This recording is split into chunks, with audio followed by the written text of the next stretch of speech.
Hello and welcome to RNC Watch TV. What's up?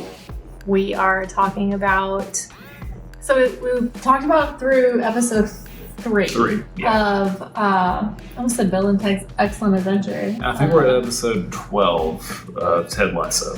Are there 12 episodes? Is it? We're not 10. We're almost to the last one. There's one episode left. We're on the penultimate episode. We're going to save that for one final episode going over Ted Lasso. But yeah, it's been a whirlwind of before we started recording this, I was trying to think back through what all has happened because so freaking much has happened. Yeah, it's been very helpful. But it's been good. All right. So what's happened? Oh God, I'm trying to honestly still remember all the things that have happened. I think the Amsterdam episode was my favorite, just because kind of going on what you'd said last time, it's like they're going out of their way to give everyone the best possible ending, or at least everyone that deserves it. It doesn't seem like Rupert's is set up to really be the happy. It's happy, but he's kind of also getting what he deserved based off of the secretary and his wife showing up. That was pretty great. Yeah, that was honestly kind of satisfying after seeing him basically screw with everyone, and I guess he's the closest thing to I guess he is the antagonist essentially out of everyone, because yeah, you have other sources of frustration and strife, but he's the one that keeps plaguing everyone in different ways. The Wonder Kid, I really like how he finally got the hell away from Rupert. That was his redeeming character arc. I thought that was really satisfying. He got away from what? He got away from Rupert. Oh, right, yeah. Because Rupert basically tried to sabotage his relationship, and it's almost I kind of wonder why did he feel the need to do that? How did he try to sabotage his relationship? He intentionally invited him to a bar and then had had two girls waiting. Oh, right. Yeah, and essentially it was kind of it seems like it was a test. It's either you do this and become unfaithful to the person that you just started dating, or, which I don't know, maybe that would have been okay, I don't know. But it seemed like they were setting up that seemed to be the implication, was that they were they weren't really they were yeah. I don't know. I can't remember if this is, so I remember Rupert setting Wonder Kid Nate up with the model. But was this part of the part that I was passed out for? Maybe. Okay, so yeah, he showed up.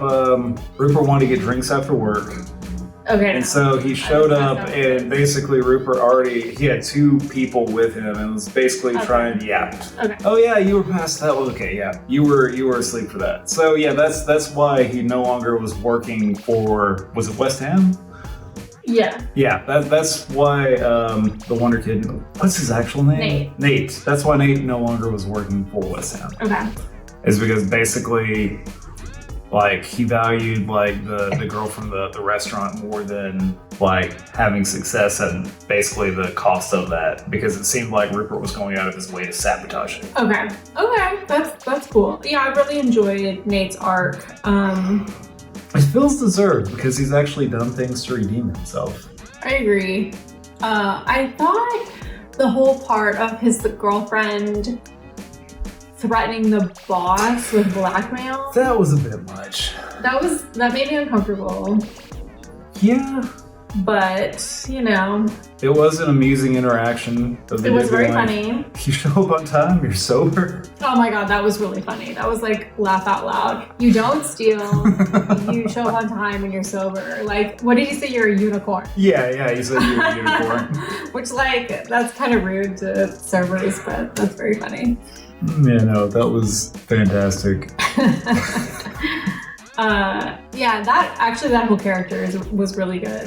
The part where Beard showed up right outside his apartment, just the look of him looking through the glass door at him, just dead. Oh my cold God, stare. that was so funny. Yeah, that was really funny. And it was funnier because it would have been creepy no matter what, but knowing how much Beard hates him and him Yeah. knowing that he knows how much Beard hates him, like how scary that would be. They said, yeah, it was done so well. Also, the one thing that I have to mention, since I mentioned it before, Beard was talking about going to, I think it was, he went to prison for stealing a loaf of meth. Oh my god, that was so funny.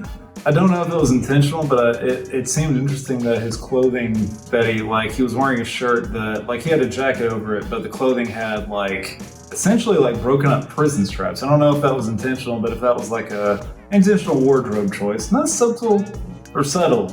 Subtle, I always said it'd be. Nice little, like, costume choice. See, if you put a gun to my head and said, what was Coach Beard wearing in any scene really in the whole show, I couldn't tell you if my life depended on it. I couldn't tell you most of the time, but he was like, it was like going out. I was like, that's cool. Like it looked like club clothes or something, but like high-end club clothing. Okay. I don't know. They set it up well. So I think it's funny that you bring that up as a designer, because as a writer, what I noticed about this season particularly, and it might have been true of other seasons, but I didn't really notice it as much, is it just felt like the writers were like including nods to themselves in a way that I really appreciated. And I'm like thinking about it, and I'm like, okay, I could see how someone would not appreciate. So let me give you an example. Yeah, give me an example. So, well, one, I think Coach Beard's whole character is basically, and I may be just making shit up here, but so when you're writing a fictional show, you have to have character consistency, or it takes people out of the suspended disbelief. Yeah, we were talking, you told me about this. Go on, because this was a really interesting. To me, like, Coach Beard, just nothing about him is consistent except that he's a weirdo. He's set up to be the perfect, you don't know what to expect. The writers can do anything, can have him do or say anything, because he's just weird. Like, that's his whole character. So, like, for instance, in one of the scenes he had, like, those things that, you know, are supposed to help with under eye bags under his eyes. And it's like, okay, you know, he's so weird that maybe he would do that. Like, you have no idea. And that's a credit to them, because they managed to write him so they can basically break, like, the rules of consistency. Like, right. They managed to make a character that's just so plausibly unpredictable that they can just do whatever. So like, he showed up like wearing the like 80s rock, or like I don't even know what costume it was in the Amsterdam episode. Like, yeah. And it was like, oh yeah, that's like the mushroom tea was a dud, but he was still like, yeah. So either we're completely making things up, or there is actually a very regimented taxonomy of his character, and there are things that fit into it and things that don't, and we just don't understand it, or we're correct and our theory is accurate, and it's just a repository of to be totally inconsistent and yet have it work. It doesn't take you out. I mean, it is either genius character development, because if it is intentional, it was done so well that it seems fluid. Yeah.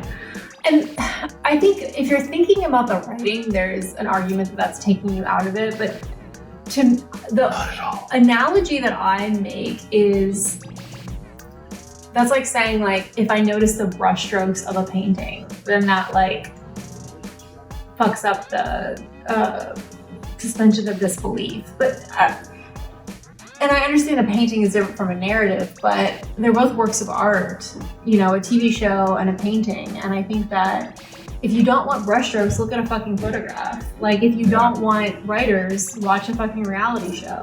Like, you know, I don't know. I almost think that in this day and age of television having to compete with TikTok and YouTube and Instagram and all these, that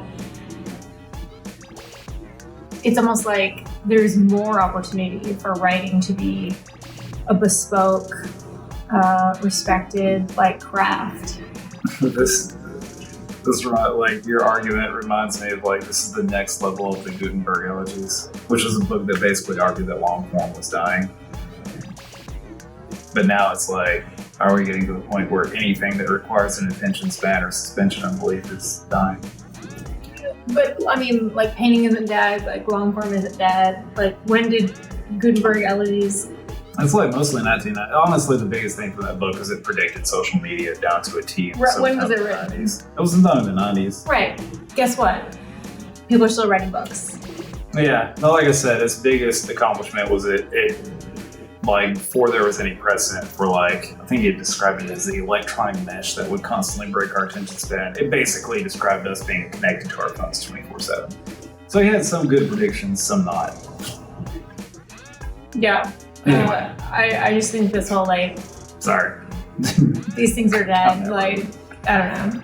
I don't think TV is dead. I don't think that long form is dead. I don't think movies are dead. I think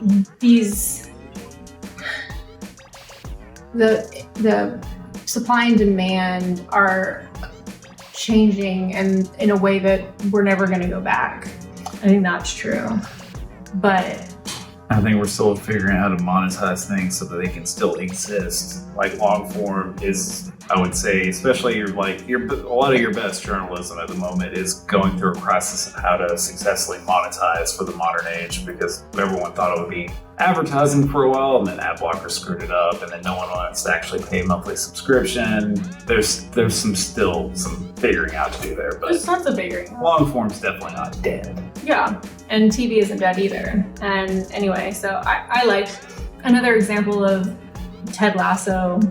To me, the writers referring to themselves was when, this was the most like obvious example in my opinion, was when Rebecca said at the end of the last episode, or maybe it was the one before that,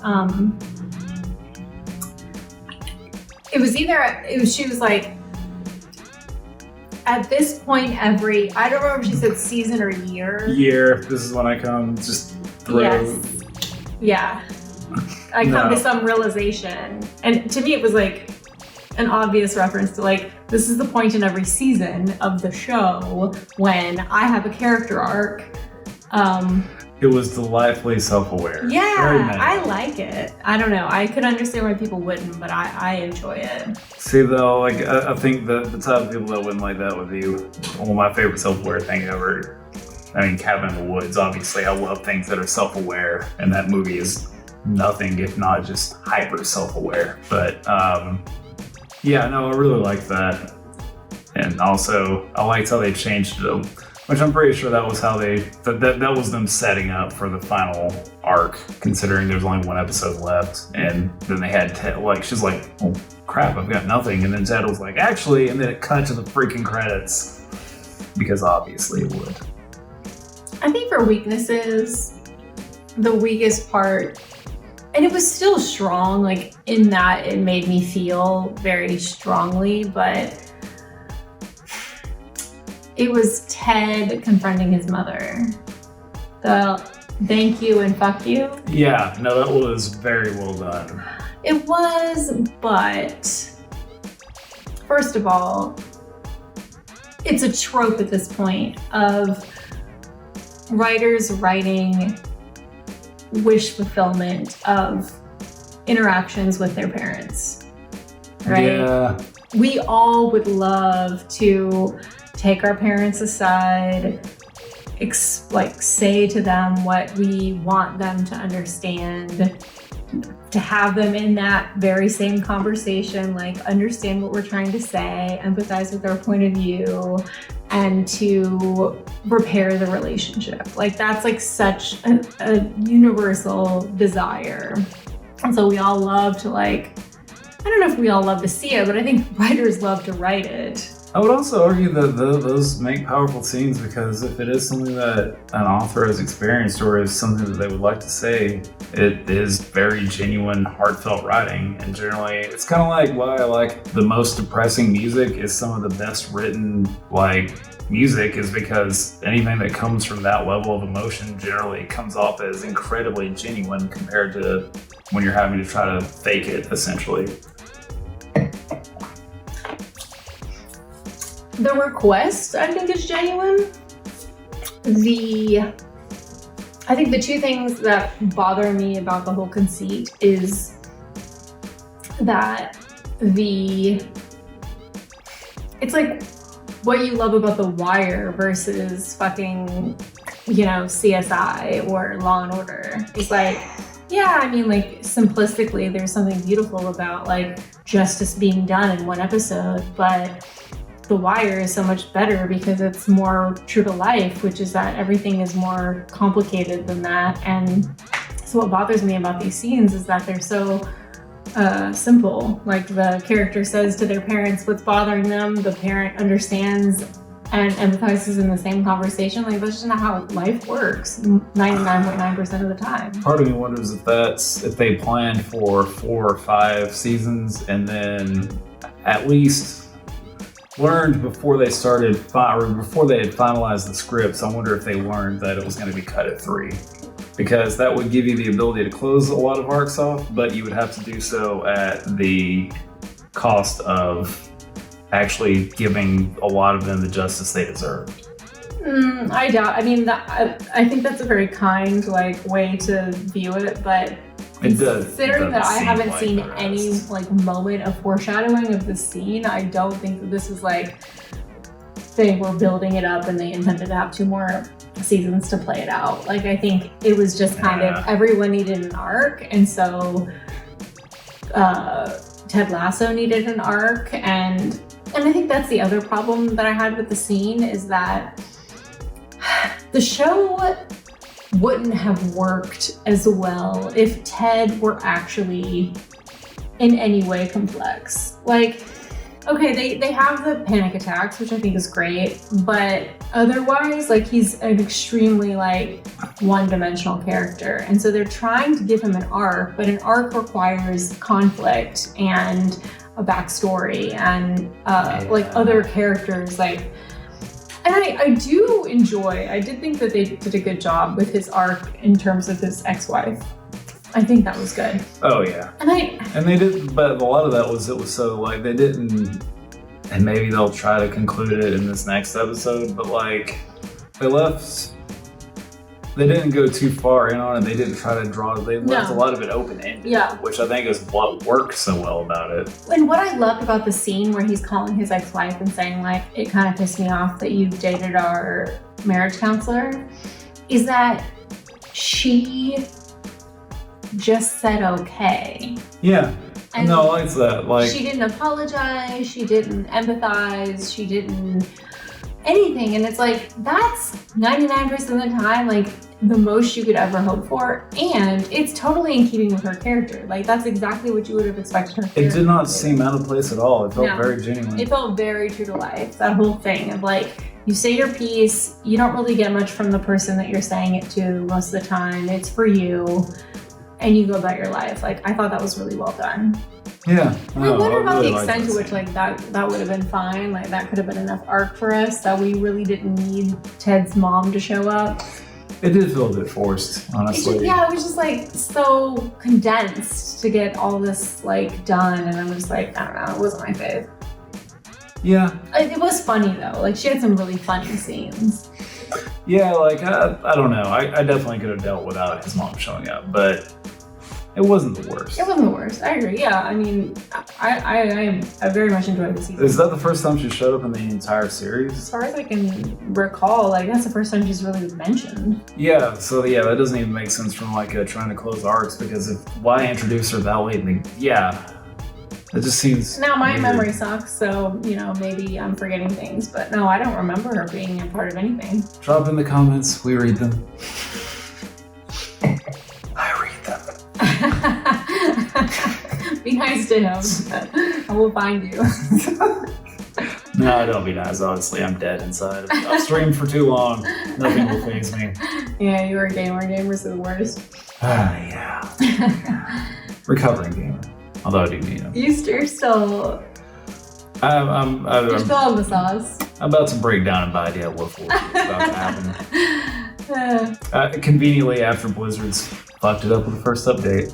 I've already drank, so we're not monetizing this video anyway. Oh, there was okay. alcohol on screen. I mean, the grape juice. It's grape juice that happens to look not grape juicy. Yeah, but it's totally grape juice, and YouTube can't prove otherwise. Fight me.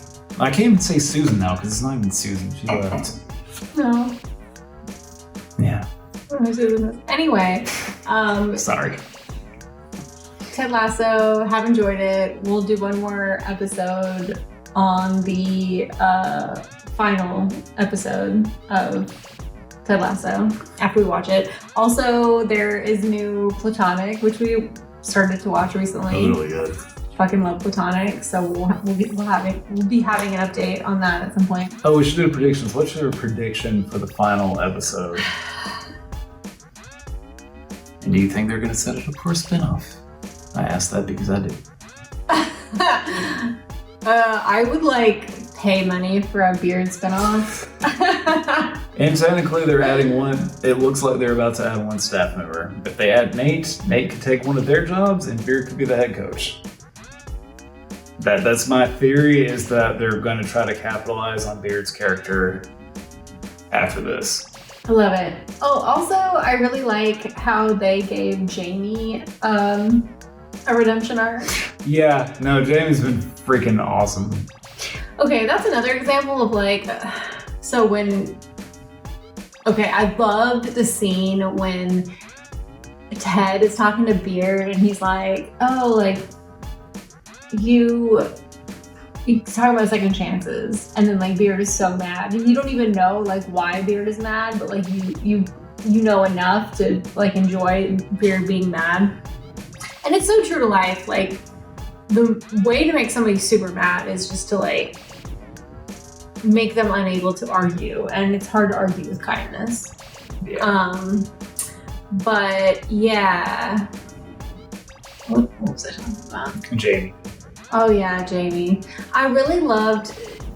The part that was annoying to me was Lasso was you forgive your dad for you, and Jamie was like, you're right, and it's listen, you give people really solid advice like that, and they're like, no, I don't think so. 99 times out of 100, they're like, I don't think so. But it's on the one hand, it's okay, that's why I watch TV, because life is boring and annoying. But then it kind of takes you out of it because it's not realistic. So. I don't know, it was well written. They did do the spin where it's no, I'm not telling you to forgive him for him. Right. But yeah, that's so much generic, but it still was well written. I felt like it was well written. It would have, the dude would have been oh, no, I'm good. And then 2 years later after therapy would have figured that out. Right. But it did not seem overly realistic for him to say, oh yeah, Mom, my head is clear. I'm gonna go play this awesome redeeming round or whatever you call it, where he ran and scored and then got applause from his former team. But it was nice. It felt good. It was nice, yeah. But totally. it realistically would have taken 2 years of therapy or something to arrive at that conclusion. Exactly. But I will say I loved Keely and Angry Guy. And Jamie all hanging out. It was so poly. I loved that whole thing. It was really subtly okay, we're getting a little. Not that anybody it's not literally poly, but it's the whole. It's a pushback against toxic monogamy. Yeah. I hope they get back together. Keely and the dude. Bang the dude, yeah. They're not officially back together. I think she could do better, but I think that she loves him, so yeah. He seems to be having redeeming thoughts and stuff. And he's turning into a better person, it seems like. Yes. He's trying. Definitely Jamie's got. I was honestly Jamie's arc is should Keely be with Jamie? But it doesn't seem like they're putting it in that direction, and I think that's fine. Yeah, I don't get that vibe.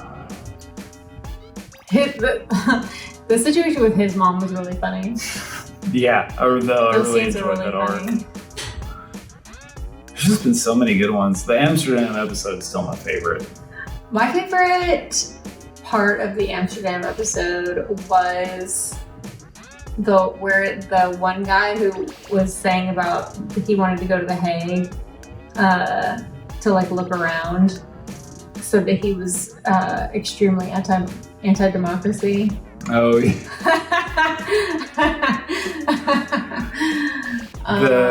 And then when you get the two hotel people to convince the dude that he doesn't want to go to a sex club because the people are all really tired. Oh yeah, that was really funny too. That was like, that's so real.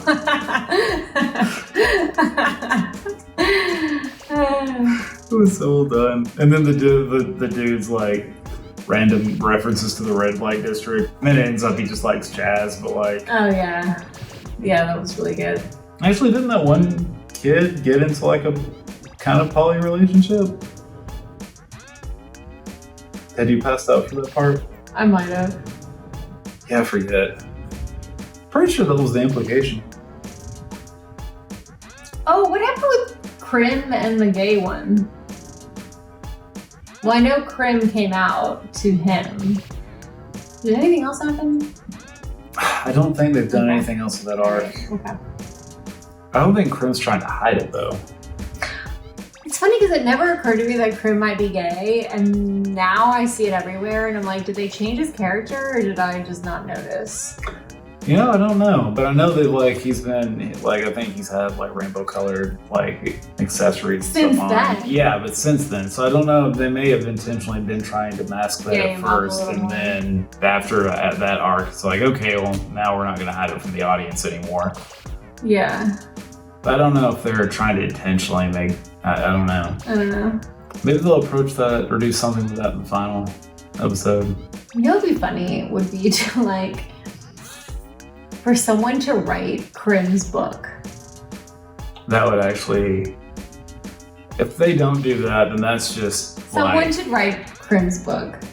That's just missing out on Yeah, for sure. because they've done that kind of stuff before for way less popular things. Oh, I'm sure. Anyway, Yeah. those are my thoughts. You have any more thoughts? Not at the moment. I'm interested to see where this goes. I really want a Beard spinoff. HBO, hope you're listening. Is it Sudeikis? Sudeikis? Yeah. Yeah. If you can't afford him or he has something else to do, fine. But you know, you got all the other people. I'm sure they want to continue. So do it. I want a Beard spinoff. Beard. Yes. Bye.